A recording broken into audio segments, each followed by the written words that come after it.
Thank you for joining this lesson. We're going to study differentiation number 24. The question says, the equation of a curve is given as y equals to 2x power 3 minus 9 out of 2x squared minus 15x plus 3.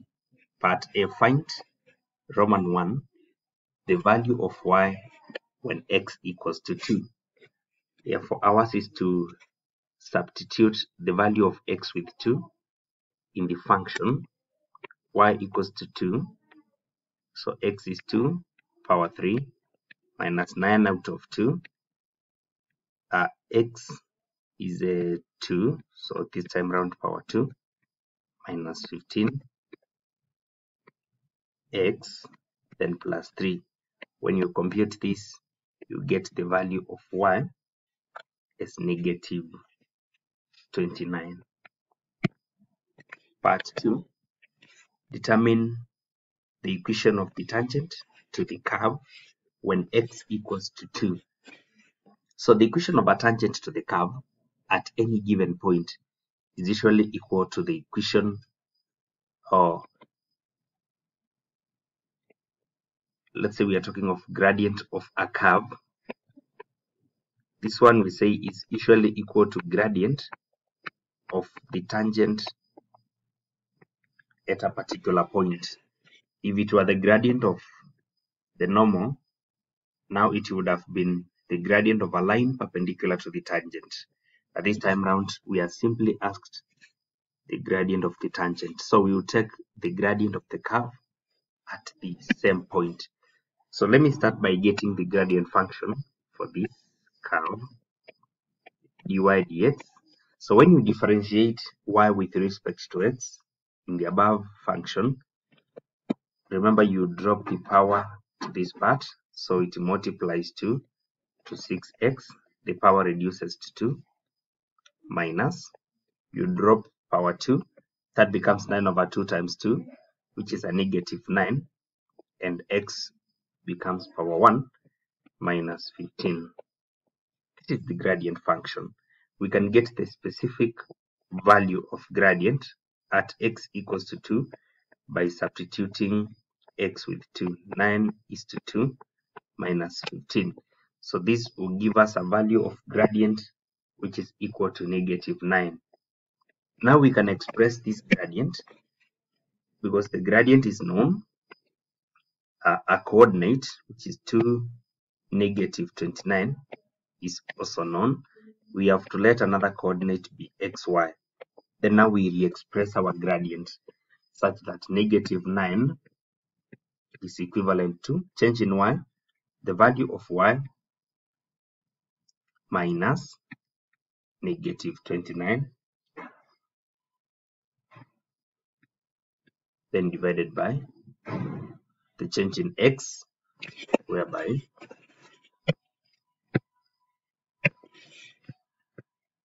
we take x minus 2.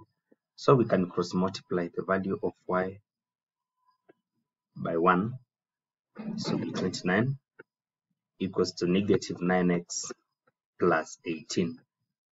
Then we group like terms together. We remain with y at this point.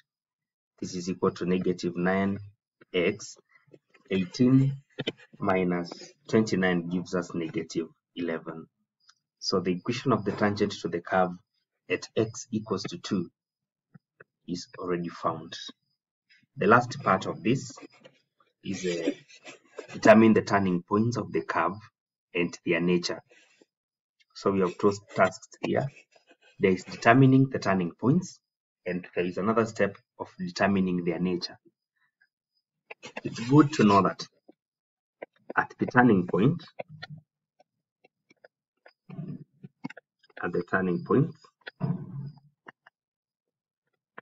which are also known as the stationary points, the value of gradient is usually 0. So dy dx equals to 0.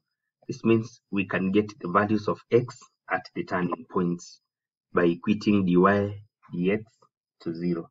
Therefore, I'll need to get now the gradient function. The gradient function, which is 6x squared minus 9x minus 15, then I equate this to 0. Let me solve the equation using the completing square method. I can start by dividing through by the value of 6 so that I remain with exactly x squared. So this will be minus 3 out of 6. 9 out of 6 is 3 over 2 x minus 15 out of 6, which gives us 5 out of 2 equivalent to 0. So we can take the constant to the right hand side such that with 5 out of 2. Now we are supposed to add a constant to both sides such that the value of this constant is equivalent to b out of 2 squared. Remember, we are adding the constant so that we may make the expression on the left hand side a perfect square. So we should take our negative 3 now out of 2. We divide it by 2. Then we square everything. This will give us negative 3 over 4, which when squared is 9 out of 16. So we are adding 9 over 16 now to both sides, plus 9 over 16 plus 9 out of 16. When we add up this, we're going to have x squared minus 3 out of 2x plus 9 out of 16 equals to 3.0625.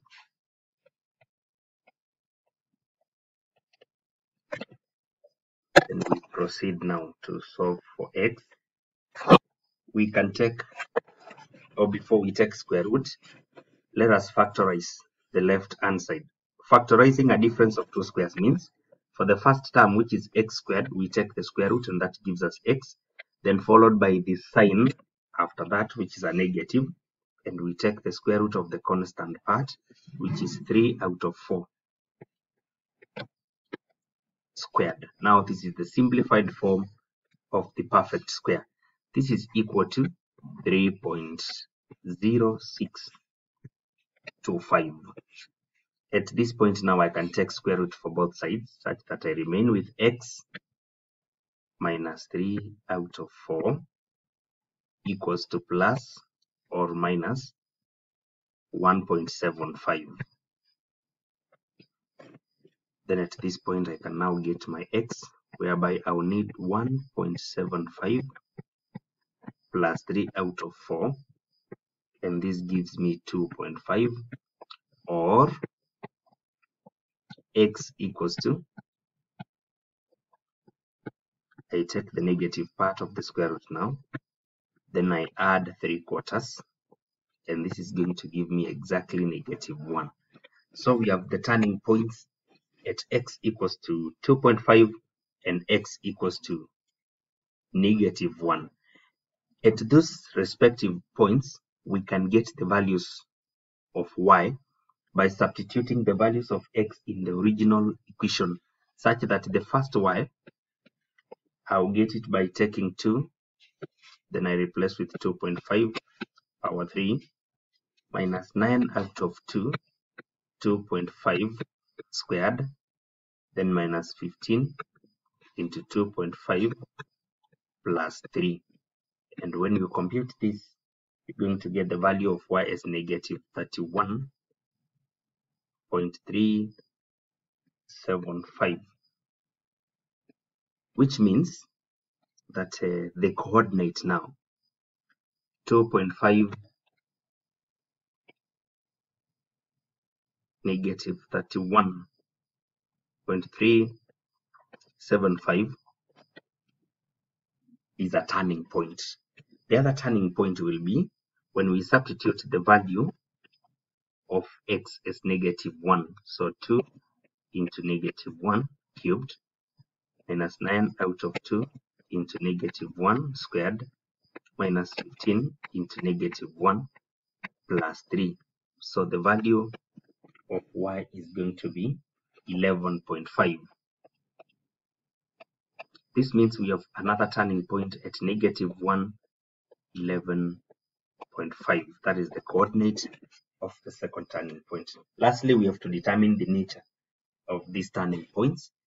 And to determine the nature of the turning points, I'm going now to come up with a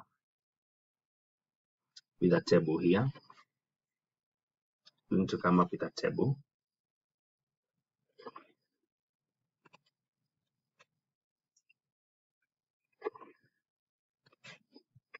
such that we can know the gradient before the turning point and the gradient just after the turning point.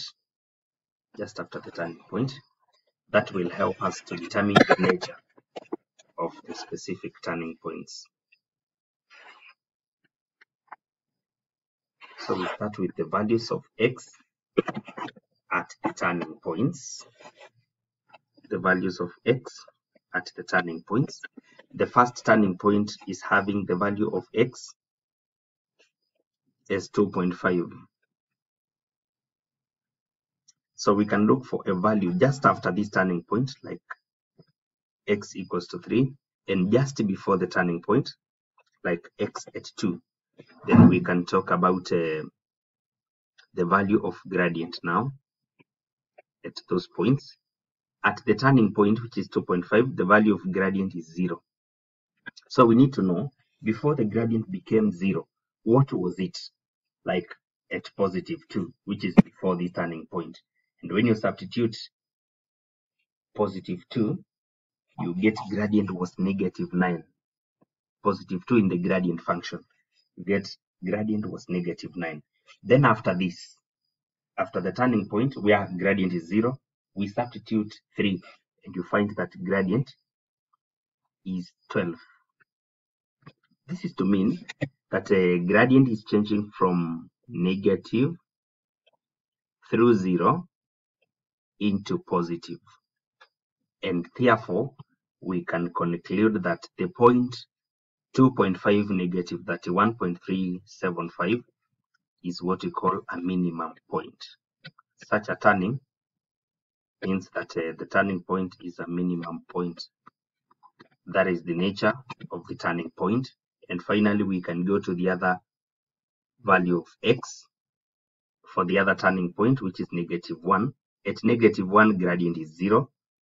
And after negative 1, like at 0, the gradient will be changing to a value which is negative 15. Then before negative 1, we can go for a value like negative 2. And when you substitute in the gradient function, the value of gradient at x equals to negative 2 is going to be positive 27. Again, another indication that gradient is changing from positive, then through 0 at the turning point, and now it changes to negative. This is an indication that the coordinate negative 111 is what we call a maximum point. So this is a maximum point. That is how we determine the nature of turning points for curves. Thank you so much for following. Subscribe and share.